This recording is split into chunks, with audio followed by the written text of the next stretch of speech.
Oke guys, welcome back to Crypto Indonesia bersama gue Toshi, di mana kita akan membahas segala sesuatu yang berhubungan dengan cryptocurrencies dan blockchain.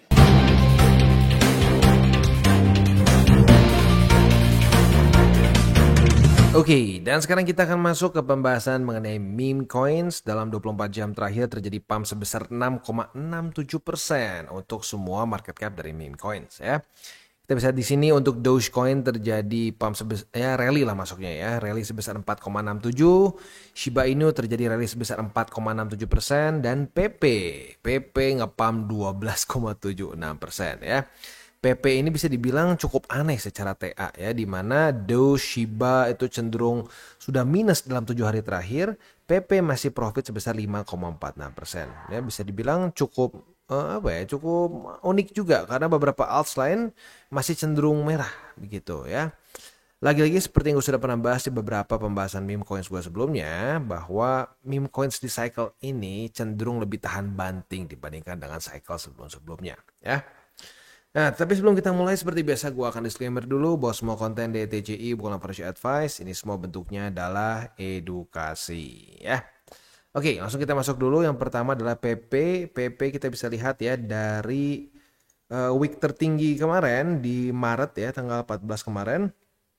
Itu drawdownnya cenderung kecil dihitungnya untuk meme coins lagi-lagi ya. Kita lihat beberapa alts udah ada yang minus 40, Manta tuh 60%-an, dan seterusnya lah ya. Tapi PP dia cuma drawdown 27%. Nggak kecil, tapi untuk secara konteks dari dia meme coins gitu ya, lumayan dihitungnya, lumayan oke. Dan strukturnya pun cenderung jauh lebih oke dibandingkan beberapa alts lain gitu. Jadi apakah meme coins ya atau meme tokens di cycle ini menjadi satu jadi satu sub kategori di kripto yang mungkin akan lebih kuat dibandingkan cycle-cycle sebelumnya? We'll see ya. Untuk TA-nya kita bisa di sini buy limit semua kembali aktif ya. Buy limit pertama, kedua dan ketiga. Buy limit pertama di EMA 50, buy limit kedua di 0,0000659 atau di EMA 20 Confluence ya. Dan buy limit ketiga di 0,0000490. Itu untuk posisi spot di PP ya. Untuk posisi futuresnya kemarin kita posisi longnya udah kena target TP. Nah, untuk posisi shortnya coba kita cek dulu, tergantung kena atau enggak ya. Tergantung cut loss atau enggak ya. Kalau lu agresif, dan kemarin kan ada beberapa news penting dari US ya, lu nggak tutup posisinya berarti kemungkinan besar lu kena cut loss. Tapi kalau lu konservatif sampai intermediate ya, gue udah bilang kalau udah ada news tertentu ya, lebih baik tutup posisi just in case volatility-nya tidak sesuai dengan harapan. Dan ini literally terjadi seperti yang alasannya kenapa konservatif dan intermediate jangan dipaksain kalau misalkan udah dekat-dekat ke news. Karena ya kadang-kadang volatility-nya bukan teman kita. Kadang-kadang volatility-nya bikin kita dari profit malah jadi loss begitu ya. Oke, untuk berarti kan posisi shortnya profit, posisi longnya ya belum dapat sih posisi long ya. Jadi untuk sekarang, posisi longnya yang profit, kebalik, posisi longnya profit nih di sini. Posisi shortnya tergantung, kalau lu konservatif sampai intermediate masih profit ya, masih lu tutup sebelum data penting kemarin. Tapi kalau lu agresif kena cut loss. Oke, selanjutnya kita geser ke Dogecoin. Dogecoin ya jauh masih lebih berantakan ya. Buy limit ya tinggal tersisa satu saja di EMA 200 di 0,10 sen saja. Ini bisa nggak Bang jadi struktur baru? Bisa deh, karena ya memang ya terjadi struktur sih ya. Jadi untuk posisi futures mungkin kita bisa pertimbangkan apabila terjadi retest 1, retest 2 di 0,14. Kita bisa buka posisi short dengan target TP di 0,13. Posisi longnya tinggal kita balik saja logikanya, retest 1, retest 2 di 0,13, bisa buka posisi long dengan target TP di 0,14. Tapi lagi-lagi untuk posisi long sekarang cenderung lebih beresiko dibandingkan dengan posisi short, karena ya momentum Bitcoin yang cenderung masih dalam kondisi yang bearish, begitu ya. Next, kita geser ke Shiba Inu. Untuk Shiba Inu dia berhasil bertahan setelah reclaim di hari Rabu kemarin ya, tanggal 1 Mei. Jadi untuk sekarang secara posisi spotnya buy limit kedua di 0,0002244 dan buy limit ketiga di 0,0002105. Itu kurang lebih untuk posisi spot di Shiba Inu. Untuk posisi futuresnya, retest pertama sebagai support di struktur ini sudah terjadi. Jadi untuk hari ini, apabila lu mau buka posisi long, kita bisa pasang buy limitnya di sini ya. Nah, pasang buy limit di sini. Target TP dari posisi long kita adalah di EMA20. Untuk posisi shortnya tinggal kita balik saja logikanya. Retest 1, retest 2 di EMA20 sebagai resisten. Kita bisa buka posisi short dengan target TP di 0,00002244 ya. Itu kurang lebih setup untuk di Shiba Inu. Jadi overall seperti itu ya chance yang kita bisa lihat secara TA. Nah, mungkin beberapa dari kita berpikir nih, oke, ya itu kan secara yang udah rilis nih ya. Ada nggak bang peluang dari pre-sale? Karena lagi-lagi ya di cycle ini terutama ya dibandingkan cycle kemarin tuh nggak se-ngeboom sekarang. Pre-sale, launchpad, launch pool. Kalau lu perhatiin nih ya, ada dulu Ivo, ada Ena, lalu ada juga apa lagi?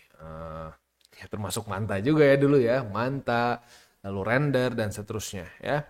Nah, pre-sale juga menjadi satu hal yang cukup menarik ya. Kayak kemarin tuh sempet ada yang paling salah satu yang paling bagus ya, yaitu si apa namanya ada meme coins.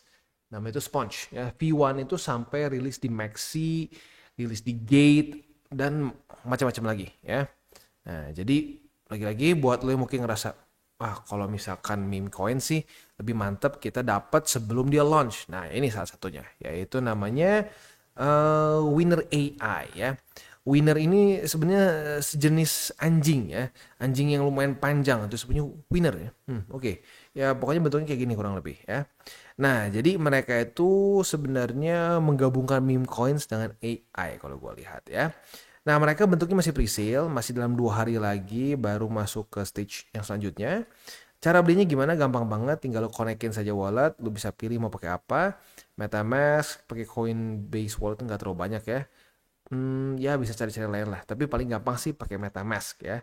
Itu nggak ada yang bisa ngalahin lah. Ujung-ujungnya itu yang paling sering dipakai. Ya gua kasih contohnya caranya ya. Oke, next connect ya.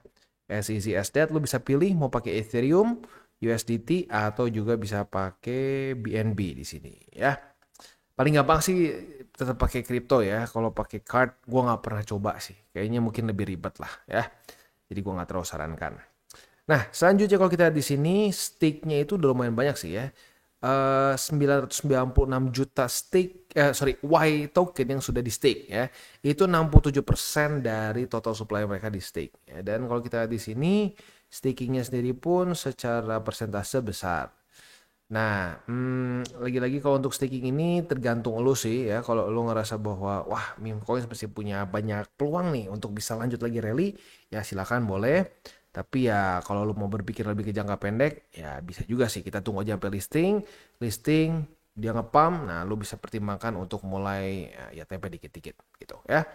Nah, selanjutnya kalau kita di sini juga ya, jadi si Winner AI atau Y ini adalah suatu trading partner kita ya, di mana dia menggunakan AI juga yang kedepannya akan membantu kita sebagai crypto traders untuk lebih gampang profit lagi ya. Jadi di sini kan ada AI enhanced trading ya, di mana kita ada ada suatu interface yang instant, prediktif dan juga beginner friendly. Nah ini penting nih beginner friendly ya, karena orang-orang kadang-kadang suka males sama terutama ini ya, semua yang berhubungan sama DeFi yang terlalu teknis. Kalau terlalu teknis tuh kadang-kadang aduh males lah gitu ya. Nah, di sini mereka bikin friendly. Selanjutnya juga di sini ada seamless swap di mana kita nggak akan pernah miss a golden opportunity ya. Jadi dipermudah lah untuk kita melakukan swap di sini. Zero fee ya, jadi nggak ada fee sama sekali dan not just a bot ya. Ini bentuknya AI di mana ini bisa menjadi satu trading partner kita yang bisa memberikan kita advantage lebih lagi gitu saat kita trading tentunya ya. Nah, kurang lebih seperti itu gambarannya. Kalau kita lihat di sini ya, dia itu secara tokenomics 30% pre-sale, 20% staking, 20% community rewards, 10% untuk DEX dan checks liquidity, 20% untuk marketing. Oke lah ya. Kita seringnya kalau lihat meme coins tuh banyaknya sampai 50% lebih. Di sini cuma 20% dari marketing, sisanya sih lebih untuk staking dan community reward. Harusnya sih oke ya, harusnya oke. Cuman untuk community rewards ini mungkin bentuknya airdrop kali ya. Nah, tergantung nih airdropnya gimana. Kalau dia langsung sekaligus jebret ya mungkin itu juga bisa ada resiko sih. Gitu. Jadi ya mungkin ini sih yang gue penasaran. Apakah dia community rewards-nya akan langsung dibagikannya sekaligus atau pelan-pelan gitu dia. Harusnya sih pelan-pelan. Ya kalau pelan-pelan sih harusnya nggak masalah gitu. Nah, selanjutnya master plan mereka nih. Yang pertama, mereka akan bikin sausage army launch katanya ya. Lalu juga sini akan ada winner AI contract audit yang which is kita nanti akan bahas ya, udah ada. Selanjutnya akan ada final winner winery ya, winery preparations dan juga di sini akan ada worldwide marketing campaign. Step keduanya akan ada sausage army expansion, ada call blast ini mungkin masuk ke ini ya, step 2 ya. Ethereum network takeover, dan yang ketiga adalah listing. Lagi-lagi listing ini yang paling penting sih at the end of the day ya. Nah, mereka rencananya akan launch di global exchange platform. Jadi kemungkinan besar kalau gini lebih ke checks ya, which is menurut gue juga lebih suka kalau pre-sale tuh loncatnya apa sih si launchnya itu langsung di pre-sale gitu. Karena kalau dibagi dua suka ada yang ini kan bagi DEX, udah di DEX terus di checks. Nah, itu kadang-kadang udah duluan beres di DEX, orang-orang yang nggak biasa pakai DEX repot gitu. Nah, kalau langsung dicek seharusnya lebih gampang. Semua orang cenderung bisa lah untuk melakukan TP dan seterusnya gitu ya. Nah, selanjutnya kalau kita di sini juga step 3-nya baru si winner AI trading botnya akan di launch. Ya, walaupun menurut dia lagi-lagi ini bukan cuma bot ya, tapi AI powered ya. Jadi ini didesain untuk bisa memberikan kita advantage yang lebih lagi yang sudah kita cari-cari begitu menurut mereka ya. Tapi untuk sekarang sih bisa dibilang detailnya belum dijelasin nih. Apa, bagaimana cara kerja si botnya.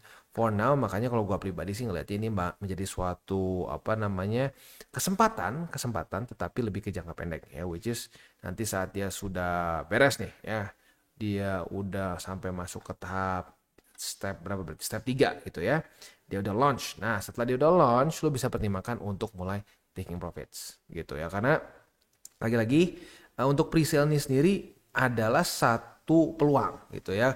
Pre-sale, launchpad, launch pool. Tapi kalau tidak dipakai dengan benar pun ya bisa bahaya. Kayak gue udah lihat beberapa ada di grup ngomong, aduh gue nyangkut misalkan di ada yang di iPhone kalau nggak salah gue pernah dengar, di Ena kalau nggak salah juga ya. Ena masih mending, iPhone masih seingat gue iPhone lebih turun ya. Nah itu salah satu resiko kalau kita apa namanya nggak dapat dari bawah banget gitu. Kita dapatnya waktu di tengah-tengah nih udah beres ya, udah dia ngepam, terus dia mulai ada apa namanya bentuk strukturnya pecah. Nah, itu berantakan. Contoh paling klasiknya adalah Manta gitu ya. Manta jebol kan. Itu makanya dari itu ya paling benar sih kita sebelum dia launch ikutnya dari awal. Jadi resikonya lebih kecil ya. Nah, selanjutnya kita akan lihat di sini ya, yaitu hasil dari CoinSalt.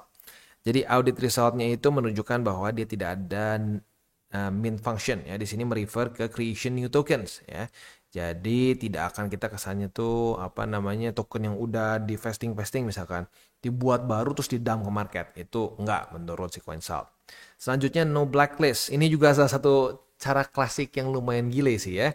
Kadang-kadang kalau ya di cycle kemarin ya ada misalkan nih para apa ya, para whales dari meme coins tertentu di blacklist sama si ownernya, udah gitu dia nggak bisa jual. Itu juga ada. Itu termasuk ya rug pull sih ujung-ujungnya ya at the end of the day-nya.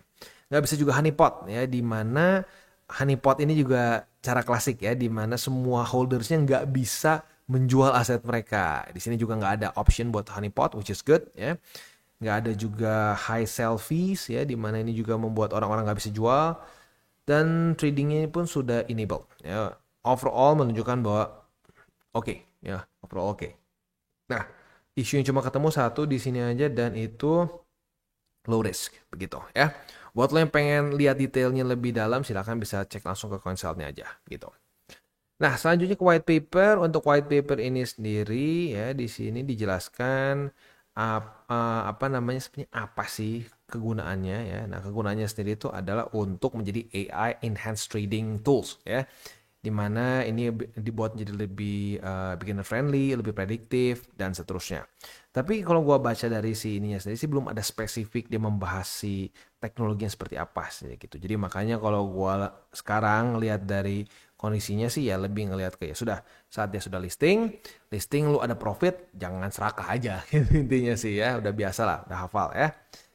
Selanjutnya juga di sini yang mungkin yang unik juga adalah seamless swap ya, di mana swapnya ini nggak dibikin ribet. Buat lu yang pernah nyobain swap di DEX, kadang-kadang tidak sesimpel itu gitu ya.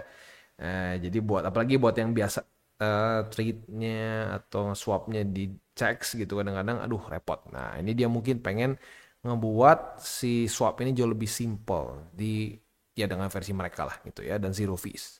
Oke, jadi kurang lebih seperti itu gambarannya. Buat lo yang pengen dapat news-news terbaru mengenai Winner AI, bisa cek di Twitter mereka di @winnerdog.ai. Di sini semua news terbarunya akan otomatis di post di sini gitu ya. Dan seperti biasa gue ingatkan bahwa meme coin secara in general tuh ya gini deh, in general lu jangan nikah lah sama project crypto apapun. Sampai jelek-jeleknya kalau mau nikah tuh sama BTC gitu. Itu pun ya kita kalau menurut gue pribadi lebih efektif kalau kita ada main cycle-nya gitu, business cycle-nya.